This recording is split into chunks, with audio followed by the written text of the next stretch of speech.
Good morning and welcome to the RAFTV, the program dedicated to the Rebranding Africa Forum.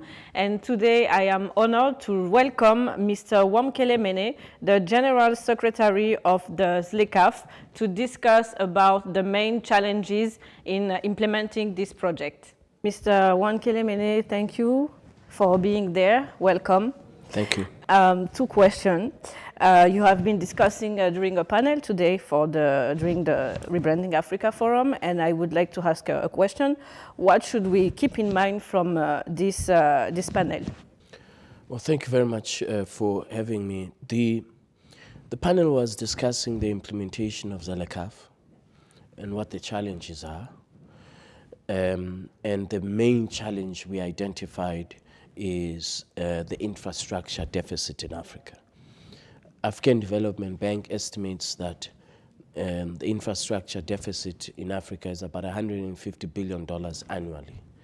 So as much as we may develop the rules for establishing a single market for ZLECAf, if we continue to have this challenge of infrastructure deficit, we will not be able to see the benefits of ZLECAf.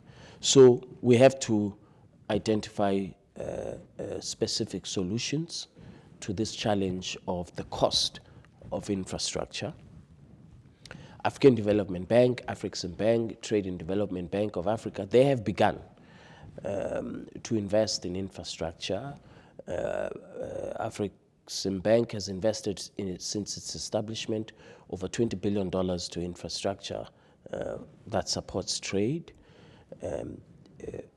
AfTV has invested just in the last 5 years, $44 billion in infrastructure.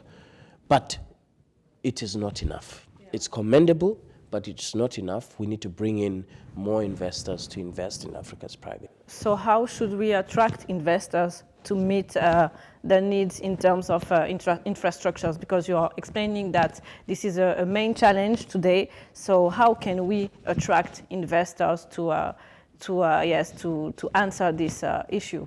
The starting point is to establish a rules-based system. By that I mean investors must have confidence that rules will be followed. And that we will, as governments, we will respect the rule of law. That is the first criterion for any investor to enter a market. They have to feel confident that the rules will be followed.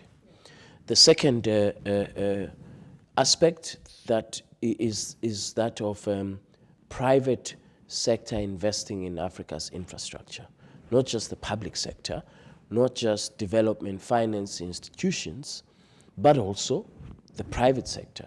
So private equity, for example, can invest significant amounts in infrastructure development.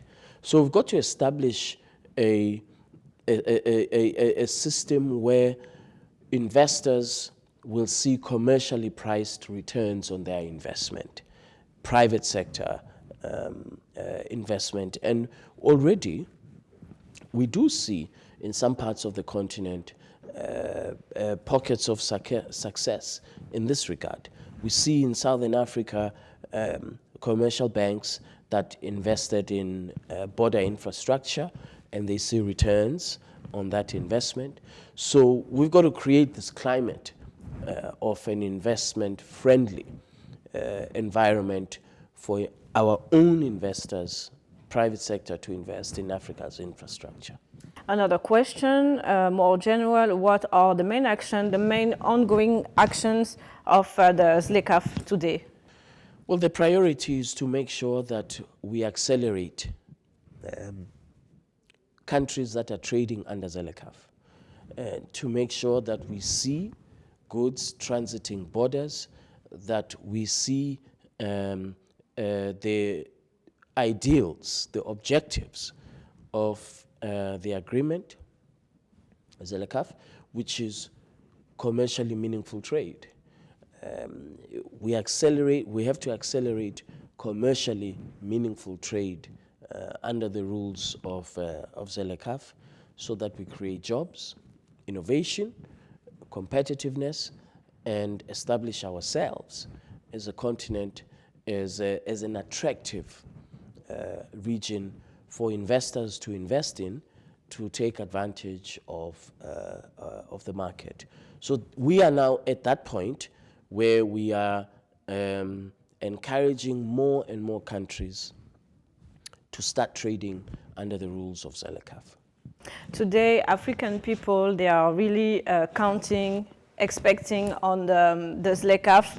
And which message would you like to give to African people to comfort them on this initiative? I would say to Africans that ZLECAf is for them. It is negotiated by governments, but it is for the private sector. It is for entrepreneurs. It is for small, medium enterprises. It is for them to take advantage of. No small, medium enterprise should remain a small, medium enterprise forever. At some point, that business must grow. And the only way a business can grow is where it sees economies of scale. So expanding from West Africa into East Africa, from Central Africa into North Africa, expanding the reach of the business. So my message is very clear, that this is for the private sector in Africa. Whether you are a small, medium enterprise, a large African corporation, this is a market that you should take advantage of. Okay, this is a market that we should take advantage of. Thank you so much. And thank you also to you that are following us. Thank you.